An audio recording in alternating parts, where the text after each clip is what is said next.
Paz de Cristo, eu tenho uma palavra de Deus para você. Caso você ainda não seja inscrito, peço que você, ao assistir esse vídeo, deixe seu like para que possamos ter um reconhecimento melhor do nosso canal e o canal possa ser mais divulgado para junto pregarmos a palavra, e também ative os sininhos para que você receba todas as notificações assim que postarmos algum vídeo em nosso canal. Eu quero falar sobre Zaqueu. O nome Zaqueu no hebraico significa puro, mas parece um paradoxo. Puro para alguém que seria tão corrupto, mas esse homem conhecia a palavra de Deus. Creio que talvez o amor ao dinheiro, como diz a Bíblia, que é a raiz da espécie de todos os males, pode ter levado ele a se corromper e se afastar dos caminhos do Senhor. Observamos que ele era, no versículo 2 do capítulo 19 de Lucas, está escrito que havia ali um homem chamado Zaqueu, e este era o chefe dos publicanos e era rico. Publicano eram os coletores de impostos que trabalhavam para o governo romano. Por isso eram tidos como inimigos, pessoas totalmente desleais, cobravam além do que era permitido cobrar. O interessante é que naquela época havia um duplo sistema de cobração de impostos, o sistema civil e também o sistema religioso. O interessante é que os estudiosos afirmam e apontam que 30 a 60% da renda anual dos camponeses iam parar na mão desses cobradores de impostos. Eles eram bastante terríveis, podemos dizer assim, para sermos educados. O interessante é que o publicano ele não podia ser testemunha, não podia ser um juiz e eram excluídos da sinagoga e do templo, para você ver como eles eram manchados mediante a sociedade. Diz a Bíblia que já que era o chefe. Então o chefe é aquele que comanda, possivelmente ele comandava as situações. Mas até o momento que ele teve o desejo de ver o Senhor Jesus, a vida dele mudou da água para o vinho. E é isso que vamos ver a seguir. Agora vamos para o versículo 4.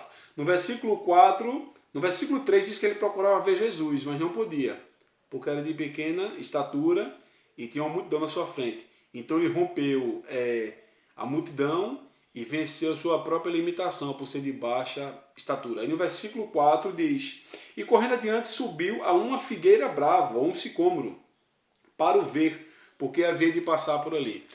Os sicômoros eram um tipo de planta fenomenal. O interessante é que ela produz o figo. Existem muitos tipos de figos, né? Mas a figueira também produzia. E por ser figueira brava, não significa que ela tinha espinhos, não. Era uma figueira de classe que tinha um fruto de classe inferior. Não era um fruto tão bom como deveria ter.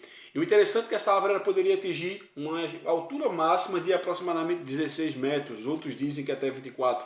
E muito larga a sua circunferência, aproximadamente 10 metros. Então esse homem, ele não viu nenhuma barreira como maior do que o seu desejo. Então você não pode ver nenhuma barreira, nenhum obstáculo, nenhum problema maior do que o teu desejo de chegar aos braços do Senhor e Salvador Jesus Cristo, ao lugar da vitória que você almeja. O interessante também é que os especialistas dizem que o sicômoro é uma madeira muito boa para mobília, só perdendo apenas para o cedro. Veja que interessante, ele subiu, você se agarrou em algo firme. Em que você tem se agarrado para conseguir os teus objetivos ou para conseguir chegar até o Senhor? Você tem que construir bases sólidas na tua vida. Porque aquele que constrói a casa sobre a rocha, quando ele vir as chuvas, rios e os ventos, vai estar firme. Mas aquele que constrói a sua casa sobre a areia, quando vir a chuva, os ventos e os rios, diz a Bíblia que foi grande a sua ruína. Então construa teus sonhos, se firme em bases sólidas. O interessante é que essa narrativa ela vai refletir o poder da mudança, o poder da transformação total que a conversão sincera ao Senhor opera na história da nossa vida. Vejamos o que diz o versículo 7.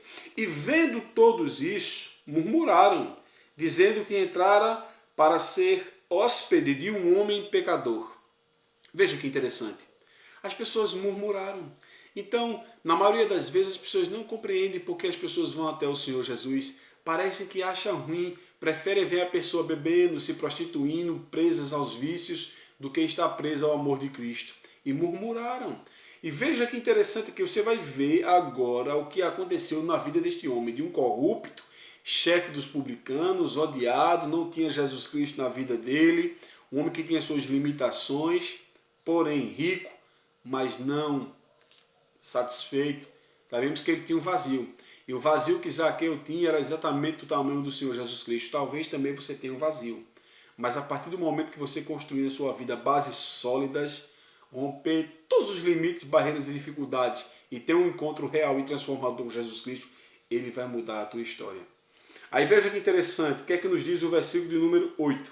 E levantando-se Zaqueu, disse ao Senhor, Senhor, eis que eu dou aos pobres metade dos meus bens, se alguma coisa tenho defraudado alguém, o restituo quadruplicado. Veja que interessante. Aqui ele tomou 3 atitudes básicas e fundamentais, as quais, se tomarmos constantemente, a nossa vida vai ter uma mudança fenomenal. A primeira atitude que ele teve foi a confissão. A Bíblia diz em 1 João, capítulo 1, versículo 9, que se confessarmos os nossos pecados, Ele é fiel e justo para nos perdoar e nos purificar. Então confesse os teus pecados, confesse as tuas limitações, confesse as tuas fraquezas. Amém? Também confesse os teus desejos, os teus objetivos, aonde você quer chegar, o que está te atrapalhando para que você possa chegar onde você deseja. Então confesse ao Senhor. Ele está de braços abertos, diz na palavra, vinde a mim, todos que estáis cansados e sobrecarregados, que eu vos aliviarei, tomai sobre vós o meu jugo e aprendei de mim, que sou manso e humilde de coração, e encontrareis descanso para a vossa alma. Então o Senhor Jesus Cristo está te convidando, onde quer que você esteja, Ele está dizendo, vinde a mim, porque eu te amo, eu te valorizo, eu te ajudo e te sustento com a minha destra poderosa. Assim diz o Senhor para você. Mas Zaqueu confessou, é necessário confessarmos os nossos pecados, culpas e faltas ao Senhor. Em segundo lugar, arrependimento. Atos 17:30 está escrito que Deus não leva em conta o tempo da ignorância, mas Ele adverte aos homens que se arrependam. É necessário se arrepender. O Senhor Jesus Cristo disse, olha, produzi, pois, frutos dignos de arrependimento. Também Ele disse, arrependei-vos e convertei-vos, porque é chegado o reino dos céus. Então temos que nos arrepender. Temos que confessar, sim, também seguido de arrependimento, porque tem pessoas que confessam, mas não se arrependem. E em terceiro lugar, a atitude mais importante da vida de Zaqueu, que também é uma atitude importantíssima, que jamais deve faltar em nossas vidas. Ele abandonou o pecado.